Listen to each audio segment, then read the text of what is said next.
Welcome to the LZ Sports Show. I am one of your hosts, Mark Adam. I am joined by my usual partner in crime, Mr. Keith McKnight, all the way from his home. We are, of course, socially distancing ourselves for safety reasons. We recommend that you do too. How's it going over there, sir? Good. How are you doing over there? I'm great. It's a good morning. You there? That's what I'm talking about. So a big loss last night that we're going to get into. Unfortunately, the Ottawa Senators, the worst team in the division, and I'm going to keep saying that now that I got in an argument with a guy on the internet about it. The worst team in the division beats the Jets last night, which totally cancels out our game in hand we have on Edmonton. So that's not awesome. But we're going to get into that right after we hear a word from our sponsor. So we'll be right back after this. Make your house a better place to come home to with Aquatech Pool, Spa, and Bath. We've been delivering complete customer satisfaction for over 40 years. Whether it's a fully completed backyard escape, a completely renovated bathroom, or a premium upgrade on outdoor furniture, Aquatech is the only name you need to know. That's because if it's an Aquatech job, it's an Aquatech team working on it. No outsourcing, no subcontractors. We do it all. Visit our one-of-a-kind showroom today at 1065 Dugald Road. Aquatech Pool, Spa, and Bath. We create better places to come home to. Thank you for coming back, and thank you for to our sponsor, Aquatech Pool Spa and Bath. We appreciate them greatly. Before we get rolling, do follow us on all the social medias, Facebook, Instagram, Twitter, YouTube. Like and subscribe on YouTube. That goes a long way. If you want to have your voice heard, call us on the WPG Sports Line, 431-800-4555. We want to hear from you. Email the LZ at thewpg.ca if you prefer to write your thoughts rather than speak them. And that's about it. So let's get rolling on this right away. Last night, the Ottawa Senators, of all teams, came out with the victory against the Jets. Walk us through these stats, Mr. McKnight. Well, here we are. I mean, everybody thought it was going to be a point night for them. Thought it might have been a gimme against the Ottawa Senators, as just about everybody who does have them on the schedule tends to take it. You see the Jets take a loss here in the 4-2 against the Sens, 26-24 in the sense of shots, equally matched there. You can't really go wrong. They did manage to dominate the faceoff circle there at 62% compared to their 38. The power play, 1 for 5. I mean, the Jets could have been a little bit more. Their first goal came on a power play with Kyle Connor. So it was like, you kind of thought they were going to really capitalize having that many more chances. Unfortunately, it didn't really go that way. Had some trouble staying out of the box, put them in probably a pickle there. And as you see, 17 minutes for the Ottawa Senators, the Jets had chances to really go ahead on this team and just didn't really find any luck. And the physicalities there, 25-24, they both were hungry teams, but it just shows that Ottawa really wanted to take this one a little bit more from the Jets. Isn't it funny that when the Jets win in the faceoff circle, it makes me upset because chances are they're going to lose the game? Like, the odds of them losing the game are way higher when they win in the faceoff circle for some reason this year, and I don't know what the correlation is. I can't figure out how that tracks. Like, I just don't get it. But that it is what it is, I suppose. Yes. So, looking at the score sheet, what's your takeaway here?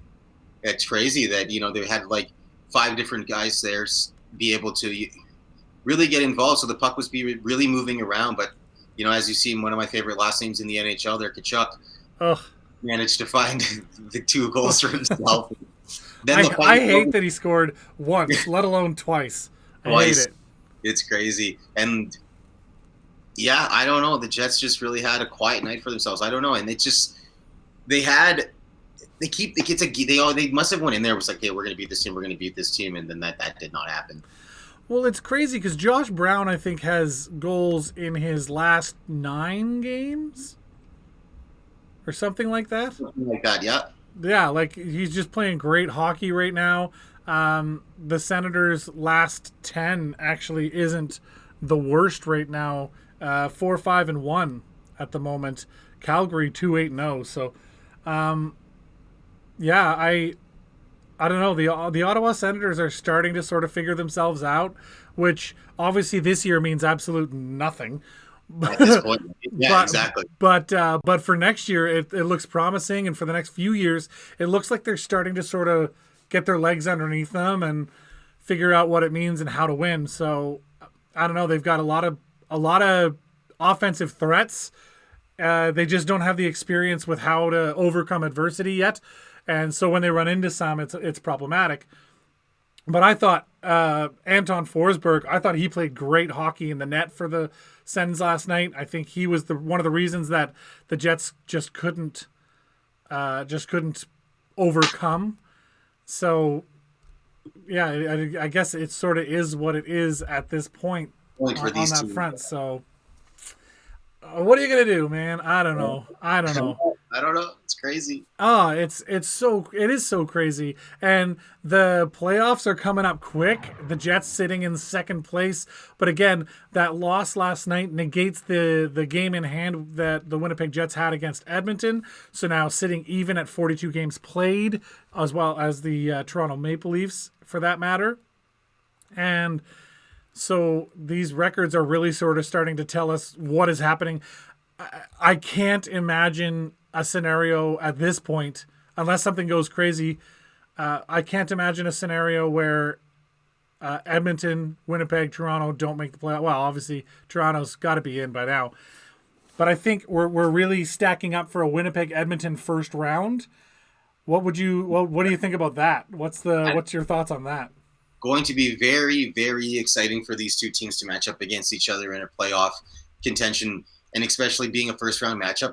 It'll really put both teams it'll put them in the mindset of, okay, like things are getting very serious here and things are moving at a rapid pace, and and if you're not going to jump on board with how good the Winnipeg Jets are and how much of a threat they can be to any other team in this league, let alone everybody in this Scotia North Division, Mark, I think that the Jets could.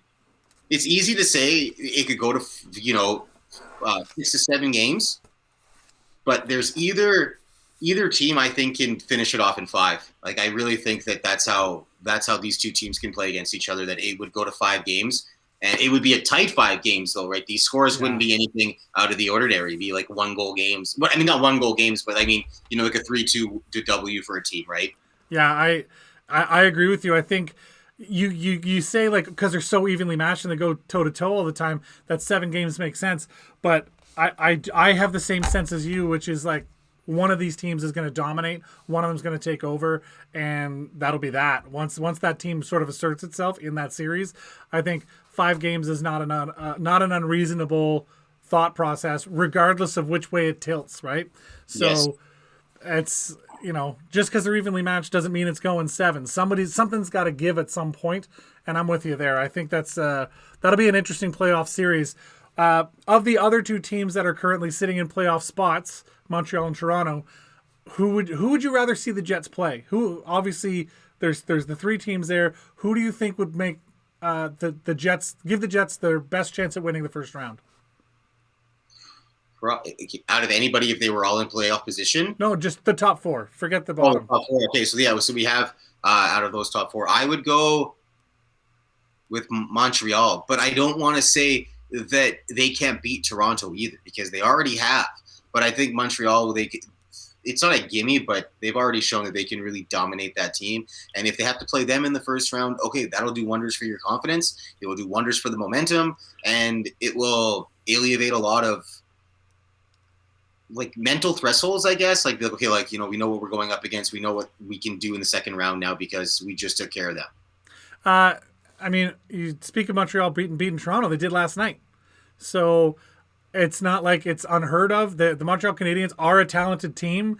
They've got some issues, obviously, to sort out, but they do have that underlying talent, and they showed it at the start of the year, and then they sort of fizzled for a while. And then obviously entered Dom Ducharme and all this controversy over, how do we fix this sinking ship? Because as soon as you lose 3 games in a row in Montreal, it's the end of the world. That's just sort of how the media handles it. Same as sort of in Toronto, a bad week in Toronto is like a bad month anywhere else. So it's just the media sort of is on you about it. But the Montreal Canadiens have that talent. So it'll be interesting to see if it does stay the way it is right now, it'd be Toronto, Montreal, and then it'd be Winnipeg, Edmonton. And I think both of those series would be very, very contentious. I don't think anybody would sort of run away with anything, but you would have to think that one team, again, would just sort of assert itself and take charge. But yeah, it's a wild card. Like, it's a toss-up for me, honestly, on that one. So it is what it is. Let's go back to last night for a second. Was there a player that stood out for you last night? Logan Stanley, and I know he may not have hit the stat sheet, but he is showing that he wants to stay in the National Hockey League. He does not want to go back down to the American Hockey League and play for the Moose. I guess he's very into the chartered flights instead of the commercial flights.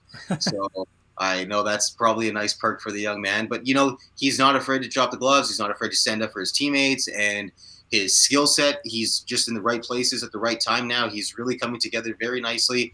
And he's one of those players last night that even though his name was not on the score sheet, it's still, he did produce a lot of positive factors yesterday. And you know what? He's almost becoming a facilitator now. That's a word that Kobe Bryant likes to, the great Kobe likes to use. He's like, you got to be a facilitator in the game. And I think that's what Logan Stanley is really stepping into the role of. Fair. I don't disagree with that assessment at all. I think Logan Stanley is a huge guy. He's got huge potential. He's a big personality too. You can tell, like, he just loves to be there. And as you said before we started recording here, that he's really showing that he wants to be in the NHL. So I can't argue with your pick. However, I will choose someone else. I'm going to pick one controversial. I thought last night Connor Hellebuyck played very well. And I know 4 goals against is a hard thing to sort of pitch as a player. But honestly, like, there were breakaways, there were odd man rushes, there was all kinds of chaos coming at them. And I feel like it was the defense that let Hellebuyck down. I don't think that Hellebuyck let himself down or the team down. I think that goal that Tkachuk scored where it hit 3 people on the way in. What are you going to do about that? Like, you can't blame Hellebuyck on a triple deflection. You just, eventually you just can't track a puck that much. It just becomes impossible. So, I really thought he played well, and I really like that the way, and we talk about it all the time, he doesn't let adversity sort of get to him. He just gets up and he makes the next play.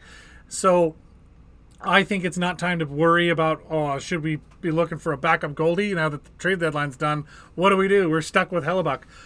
Oh no, we have the best goaltender in the league. Dang. So I don't think I thought he played very well. I really think that the defense let him down.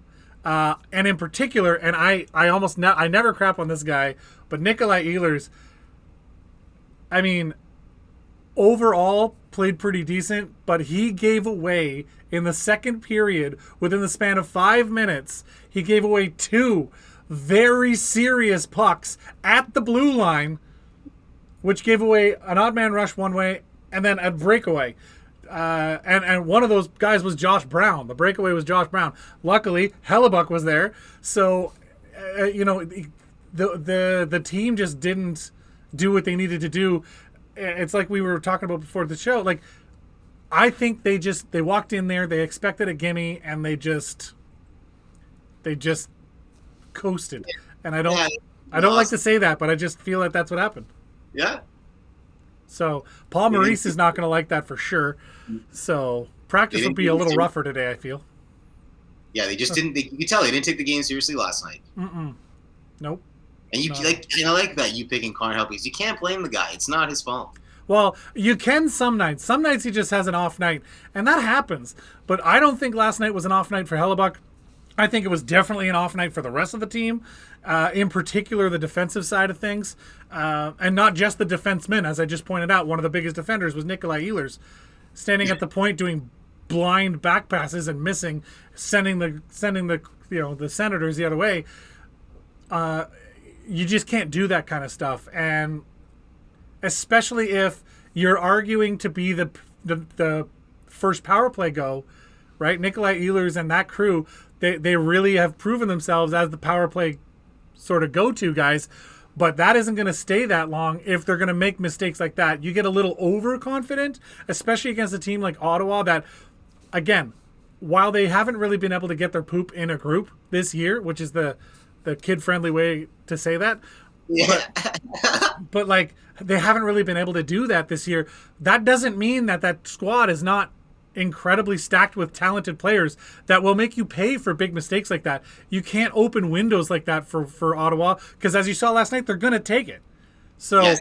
I think, overall the team did not play well in front of Hellebuyck, but for me, Hellebuyck was the guy. That was it. When it went to 3-2, you actually texted me that you thought Logan Stanley was going to score the tying goal and that Stastny was going to score the winner. And neither of those things happened. So you're 0 for 2. 0 for 2 on the night last night. Conspiracy theorist over here. Yeah. So we spoke. I just mentioned briefly the trade deadline. What did you think of this trade?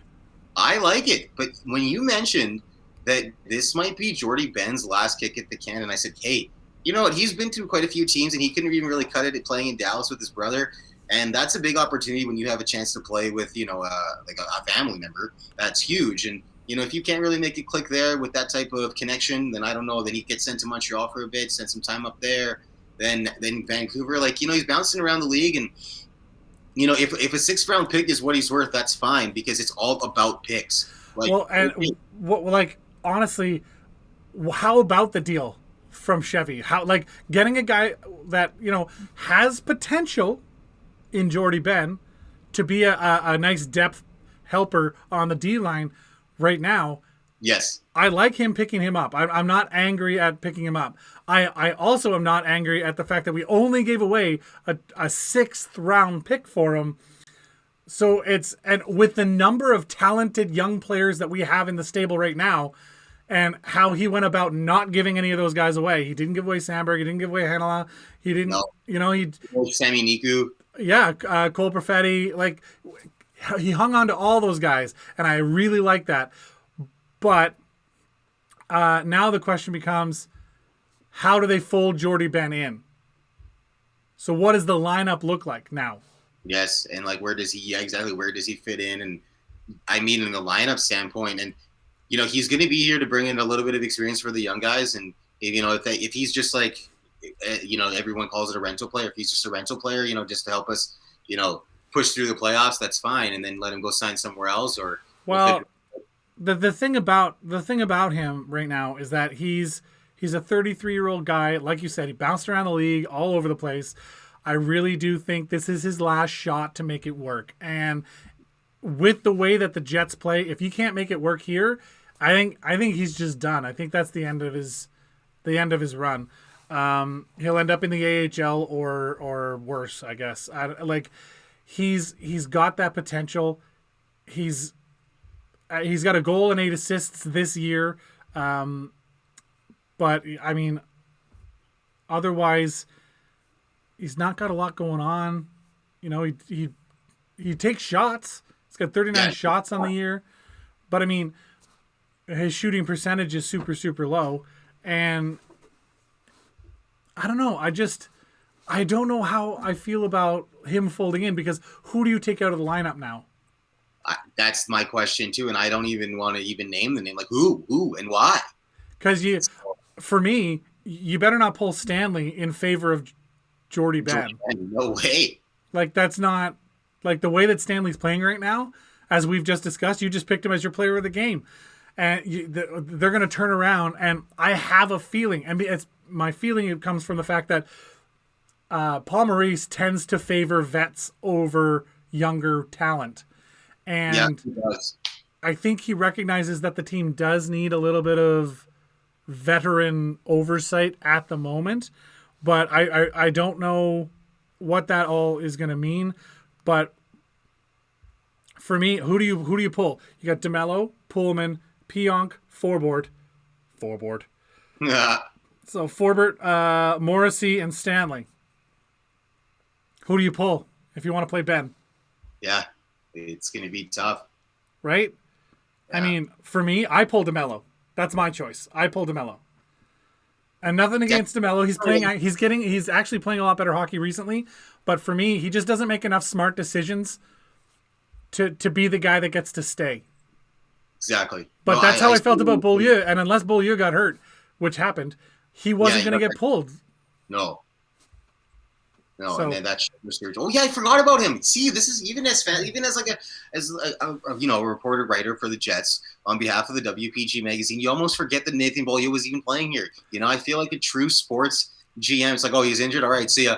Like literally, just so ruthless. Out of sight, out of mind, right? Yeah, literally. Don't even know his name anymore. But yeah, he had season-ending surgery, so he's out for the year. He got put in the long-term IR, which actually opened up a whole bunch of non-prorated cap space, which is nice for the Jets. But I mean, honestly, I'm gonna make you pick DeMello, Pullman, Pionk, Forbert, Morrissey, Stanley. Who do you pull to put Ben in? Because they're gonna play the guy. Yeah, they're gonna play the guy. They didn't trade him to not play him. The whole reason they brought him in was to be a force in the dressing room as much as on the ice, right? That experience that he's had, and you know, I don't know why, but my gut is telling me Forbert. Forbert? Yeah. Really? Okay. See, I don't know why. See, that's the thing, right? I don't even know where that's coming from, but I just think that he's going to be their. I don't want to use the term scapegoat, but he's going to be the player that they challenged on that, and Really? Okay. So he gets an assist in last night's game, and 2 nights ago he gets a goal, and you're pulling him. I just can see it going that way. I don't know. These Jets, you never know. All right. Well, ideally, I would like to see DeMello pulled. I doubt that'll happen. Odds are, if anybody sits, it's Stanley. No. I don't want to see that either, but that's just the reality of the situation, sir. That's just where we're at. I don't like it. Yeah, please don't think that that's what I'm advocating for, because I am not. But that's just the way I see it going. I would like to see DeMello sit. If anybody has to sit for Jordy Ben, I would like to see DeMello sit. But this pick has to piss off Sammy Niku, who's just sitting on the taxi squad, twiddling his thumbs, wondering what's going on. You know, the kid is he's rearing to go, and every opportunity they just put somebody ahead of him. So he played a couple of games, then he was out for a little bit, and then Beaulieu got hurt, and he's like, "Here's my shot now," and in goes Logan Stanley. God damn it, he's playing great hockey. I can't even be mad because he's playing so well. And it's not like they put Logan Stanley in and he was trying to find himself. You know what I mean? Like, Logan Stanley looks like an NHLer already. And just imagine that plus the years of potential we have in front of us. So, yeah, that's... I don't know. I like the Ben acquisition. I like what we paid for him. I thought that was a reasonable price. I thought, actually, it's kind of a fleecing. So it's they must have wanted Jordy Ben out. It wasn't they weren't interested in him going forward. So this was probably more of a contract move than a hockey move as far as trades are concerned. But it is what it is. I guess I think that's about as much as we can sort of analyze it until we actually see him in action. Yeah. So time will tell, I suppose. Check in with the Illegal Curve guys. They always have the inside scoop on all that. So check them out as well. IllegalCurve.com. Those guys they know their stuff. So yeah, keep your eye on the ground, and we'll talk about it if we see Ben doing anything or we see some practicing happening. We'll be chatting about it again. Were there any other trades that you wanted to talk about? Because it was a very I'm going to say the word underwhelming trade deadline day. Very uneventful trade deadline day.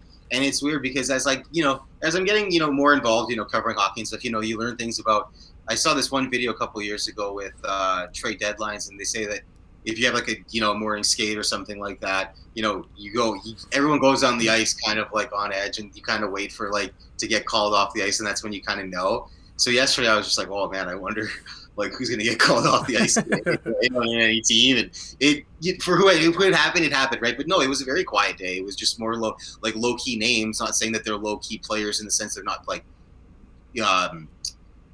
producing players, but just just low-key names that you saw go to other teams. So yeah, the trade talk is done. The deadline has passed. There is no more movement, no more rumors, no more this, no more that. Now it's time to put your head down and push forward. Now the big conversation as far as like player movement is concerned is going to be, who do the Jets protect going into the Seattle expansion draft? So that'll be a whole other nightmare.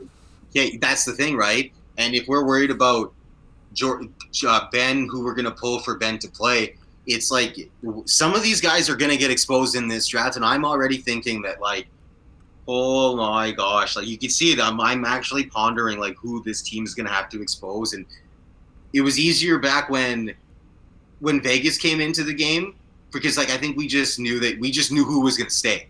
But most of those names are gone now, and that's okay. We've moved on to other players, and there's a good young core here. Yeah, and you saw what Vegas did. They picked up a bunch of the guys who weren't, getting the minutes and the time with their teams, and they nothing to lose and everything to prove. So there's a lot of talent on the Winnipeg Jets team who are able to do that as well if exposed in this Seattle expansion. Oh my God, I don't even like saying it. I'm getting this really queasy feeling in my stomach about it, man. Oh my God. Yeah, so that we're not going to talk about that anymore today, because that's not a pressing matter for today. That now it's time to buckle down and look forward to the playoffs. What do the Jets need to do different tomorrow night to avoid the same fate as last night? Take it seriously and understand that, I don't want to keep saying it, but I got to say it again. Anybody can beat you and you can beat anybody. And it continues to happen night in and night out. And you see it with other teams beyond the Winnipeg Jets, beyond the Scotia North Division. And they need to go into a mentality that, okay, like, if we see blood in the water, we got to go and we got to kill them right now. You know what I mean? Like, they cannot let up on this Ottawa team, because Ottawa has, like you said, if Vegas had nothing to prove and everything to gain, that's kind of the way the Senators are playing right now. I would have to agree with you. I do want to point out, remember on the last episode, I was praising the Jets in that 5-0 win against Montreal, that they only had 4 giveaways. Last night, 12 giveaways, and I can count in my head, right off the top of my head, in the third period alone, 3 giveaways that led to serious opportunities going the other way. It's not what you want to see. So I really, really hope that the Jets figure that part of their game out. Give the puck away less. They just have to. Yeah. Nikolai Ehlers has to. I know he loves the no-look passes. I know he's super confident right now. But if you're confident, you have to produce. You have to live up to that confidence. You can't just be confident and then flutter a pass across your blue line that doesn't have enough weight to even get to the guy you're passing it to before being intercepted. So, pardon me. I just think that the Jets have to buckle down, worry about not giving away the puck, I should say. And I don't know. I really like the physical way that they played last night, but they've got to do something. The Senators love to get in front of shots. They love it. So the Jets had 26 shots on goal. The Senators had 22 blocked shots last night. Ooh. So if they figure out those two things, avoiding the shots getting blocked and not giving the puck away, I think they've got the Senators wrapped up. I think the Senators are a bad team. They have a lot of talent on their team, but they are not a great team right now. They're a bad team. That's why they're at the bottom of the division. They're the worst team in the division. But that doesn't mean they're not going to make you pay. Like I said, the talented guys can take over when you give those guys the puck. So if you don't give them the puck, odds are they're not going to score on you, because they just, as a group, can't get they don't have the wherewithal to organize themselves and get up the ice and defeat a solid defense like the Jets can be when they play that way. So for me, less giveaways and figure out a way around those blocked shots. 22 blocked shots, 26 on net. Yeah, that's 48 attempts at net. That's a big, and that doesn't even count the shots that got through and missed the net. So I think just keep shooting, be persistent. Anton Forsberg he's trying to make a name for himself. So I think the Jets really need to be aware that they really need to study the scouting report on him, where to shoot the puck, where to hit him, get traffic in front, all that kind of stuff. But the biggest things are the giveaways and the block shots, getting around those shot blocks. So I think the Jets know that. I'm not saying anything that the Jets don't know. So we'll see how that all pans out. So. All right. Well, yeah, let's look forward to another game tomorrow, and hopefully they can come out on the winning side. Yeah, and again, I just wanted to point out the Montreal Canadiens beat the Toronto Maple Leafs last night 4-2, and I like to see that because anybody above you, you want them losing games so you can catch them.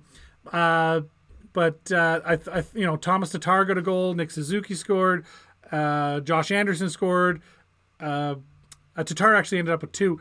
Austin Matthews and Tavares were the goal scorers for the Leafs, which turned out to not be enough. Austin Matthews is playing possessed hockey right now, though, so we will see what happens in their next match.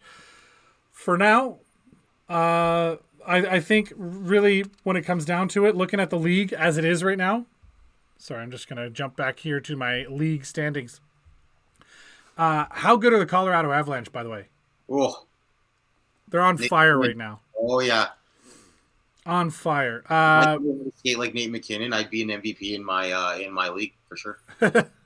Yeah, Tampa Bay, Vegas, Carolina, all looking really dangerous as of late. Toronto 8-1-1.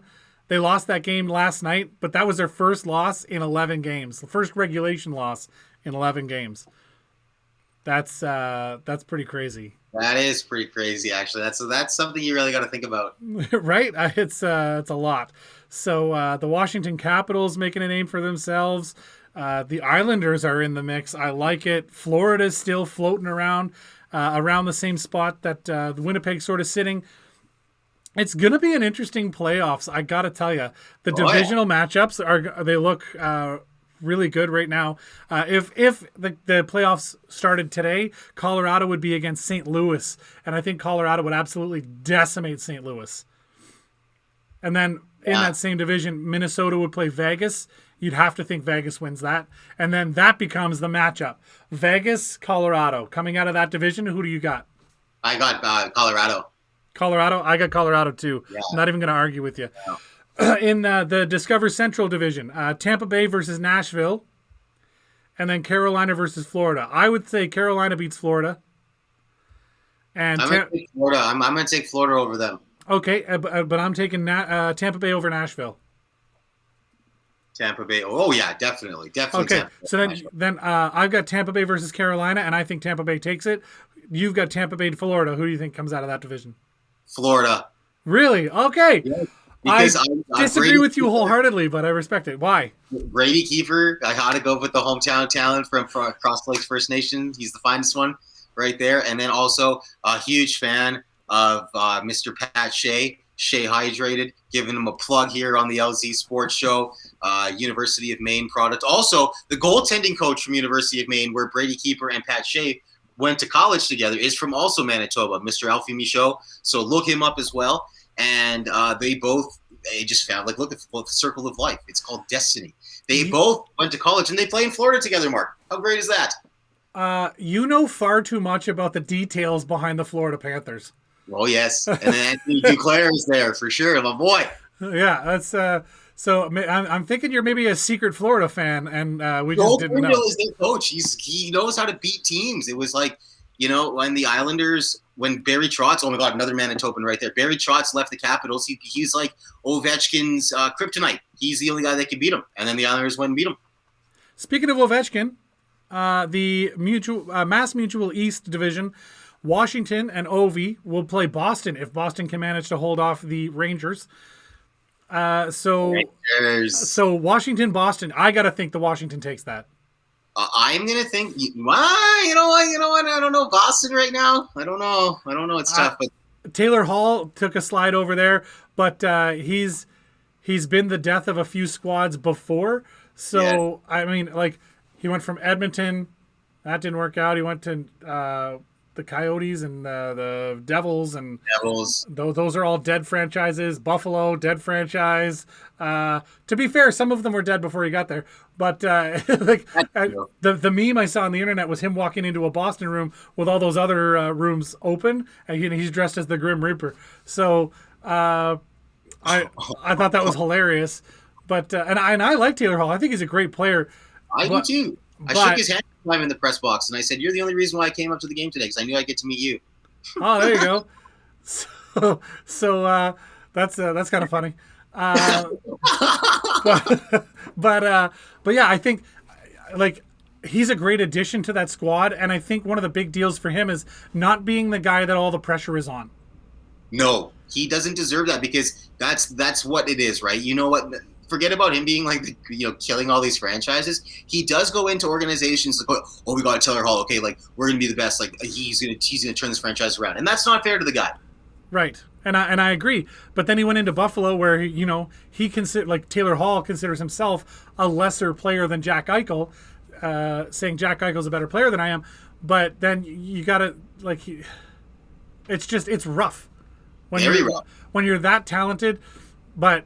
And so, and he went first overall, and right? So there's all these expectations. He didn't work out in Edmonton. He didn't work out in Phoenix. He didn't work out in New Jersey. He didn't work out in Buffalo. Like, this guy has so much talent. How can he not find success? But now he's going into a Boston squad that has Brad Marchand, as much as I hate the guy, Pasternak, Krejci, Cheapers. I'm blanking right now. But Bergeron, like, you can't. And he's got the C now and everything. So yeah, and they've got a lot of guys there that can make it work. So wait, I gotta stop you right there. Wait, we're talking about Boston playing the Capitals, right? Yep. Oh, great. And Char is. Oh, Jesus, and Char. Yeah, that'd be great for Char to beat up against his old team. Yeah, and that's another thing. I like that storyline too. But I to quote Paul Maurice, I'm not about storylines. But I like that series. But if I'm picking between Boston and Washington, I gotta say Washington. Islanders, Pittsburgh. I say Pittsburgh take that in 7 games. You give like a 7-game series. I think the Islanders. I don't think they can keep up with Pittsburgh over and over again.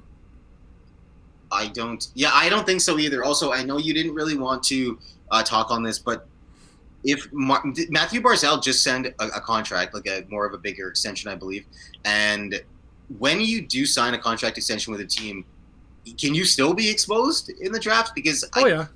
Okay. Like the team has to choose to protect you still, regardless of if you have. Yeah. Oh, if you're locked in for so many years, okay. Yeah, well, because if they draft you from that, like in the expansion draft, then they owe you that contract anyway. Gotcha. Right? Okay. So it's up to the team drafting you. Like, it's up to the team you're on to protect you, or if they don't, it's up to the team drafting you to accept the contract that goes with you. With it, so, yes. Another thing, Mantha, that was really the big trade there. But Mantha going to Washington, that's a big deal. That is. Going from Detroit. And they gave up Verada, Panic, a first and a second round pick. That's a lot. That is a lot. That's a lot. For Mantha? For Mantha. They're going on a run. They're taking a run this year. So Washington believes they can go. I think that they can definitely make it out of the first round, especially if they have to play Boston. I really think that they take it. For me, Pittsburgh beats New York, so then it becomes Ovi, Sid, the Kid. Who you got in that series? Hey, yes, so I'm going to go. Oh, you know what? I don't think I'm ready to take that one public just yet. Okay, fair enough. But I have to think that Washington takes that too. I think Washington comes out of that division. There's something about Russian hockey players, man, and I those yellow laces, I'm telling you, they. And Washington has the coaching, and I'm a huge Barry Trotz fan, not just because he's from Manitoba, but when I found out he was from Manitoba, I went ballistic. I was like, this guy's from Manitoba? You have to love him. Yeah, well, I mean, I mean, I'm from Nova Scotia, and there's some players from there that I really don't like, Brad Marchand. But like, I just, you know, it just. It is what it is. There's not everybody from where you're from represents you well. But quick thing. So I got Washington coming out of the East, Tampa Bay coming out of the Central. I want the Jets. I'm going to call Jets. I'm calling the Jets too. I completely go biased. Jets coming out of the North, and then Colorado coming out of the West. Although, watch out for Vegas there. That I don't know. There's something about Vegas this year. Vegas, they just love Winnipeg because they just poach all the talent from Winnipeg. Like numerous departments on the Vegas Golden Knights has a lot of Winnipeg members on the roster in the broadcasting department. There's a lot of Manitoba connections there for sure. Yep. But Marc-Andre Fleury is playing possessed hockey this year. How old is that guy at this point? Honestly, I know. He's playing. He wants to make up for he had a rough year last year, so he really wants to make up for it. Yeah. Well, I think he's got the best stats in the league this year, doesn't he? I believe so. As for a goaltender, yes. Yeah, I think he's got the best goaltending stats in the league this year. So watch out for Vegas. I'm calling Colorado out of that division. I think that's who comes out of there. But I'm just wild card. Watch that Vegas Golden Knights squad because they are dangerous and they're playing really good hockey. They're on a 3-game winning streak, 6-3-1 in their last 10. They're 12-7-0 on the road, 16-4-2 at home. Like they're playing really good hockey, and they're over 700 as far as points percentage. Man, it's tough to call, but I think that's sort of how it all plays out. Other than that, I don't want to get into the cold teams because they don't matter anymore. Games it's over. It's over. In case you missed it, folks, do go back and watch our previous episode. And if you don't care about the Montreal 5-0 win, jump to the 18-minute mark in that, and then we have a guest on from Reddit. His username is Neutral Zoner, and he posted this whole series on the Jets subreddit about. In Chevy We Trust, it was called, and it was about all the maneuvers that Chevy's made. He had a 5-part series going on, and at the end of the 5th series, you see all the comments below, like hoping that he'll keep that series going, even though the trade deadline was up, which is sort of his impetus for creating the series. But we had him on the show, and we had a really good. It was roughly 40 minutes talking about all of that stuff. So. If you want to go back and sort of look at Chevy again, and you didn't watch last episode, do go back and watch it, the April 11th show. I highly recommend it. Again, jump to the 18-minute mark if you want to skip all the Montreal versus Jets thing. Jordy. Yeah, because we broke down that game first, but then we really got into it with Zoner, and I thought that was a great conversation, a lot of fun, and like a nice trip down memory lane for any Winnipeg fan. So we'll leave you with that. Follow us on all the social medias, Facebook, Twitter, Instagram, YouTube. Since you're watching this, why don't you give us a like, subscribe. We'd greatly appreciate that. That little click doesn't mean much to you, but it means the world to us. Again, if you want to have your voice on the show, 431-800-4555. Leave us a message on the WPG Sports line, and we can use those messages on future episodes of the show. Also, if you prefer to write your thoughts out, you can either comment below here on YouTube. You can comment on the website itself if you're watching this on the WPG.ca. You can tweet us. Pardon me. You can message us on Instagram. Right here. Email thelz@thewpg.ca. We would love to hear from you. We want to know what your opinions are. We're here as fans. We are not professional analysts. We're just here having the conversations we used to have at the pub. One day we'll be able to have those conversations again. Yes. Today's not that day, but I guess in Manitoba we can actually go meet on a patio now, as long as we're not from the same weather. Perfect patio weather out here for Winnipeg today. This is just great. Yeah. I love that I was wearing shorts and a t-shirt, and then later that night a blizzard started. It's the most Winnipeg thing. But my car's buried. My car's buried under 6 inches of snow right now. You can't have spring in Winnipeg without a blizzard. You just can't. So, no, you're not escaping April without at least one snowstorm. And we got her. We nailed her. So Well, just wait for the May snowstorm. That's going to blow everyone's mind. Every year we get these storms, and everybody's like, "Oh, where did this come from?" Well, between climate change and this is Winnipeg, and it's always sort of been the thing. Just expect it. Just expect it. Don't get your winter tires off until later in May. You'll be fine. But anyway, all that said, we want to thank our sponsor, Aquatech Pool Spa and Bath. They are so wonderful to us. Thank you so much. We can't say enough nice things about you. So thanks so much. Also, if you want to advertise on the show, feel free to send us an email, ads@thewpg.ca, or you can call 431-489-2401. We would love to hear from you. That would be great. We have a lot of wonderful stuff coming up. Remember that we're going to be covering the Bombers and Valor FC, and we're going to be expanding our coverage. And this show is really morphing into something that I'm very proud of. I'm very, very proud of what we do. I know we're not pretending to be professionals. We are fans talking about what we're passionate about, and that's the core of the LZ Sports Show. So, yeah. For my partner in crime, Mr. Keith McKnight, I am Mark Adam. We will see you next time in the LZ.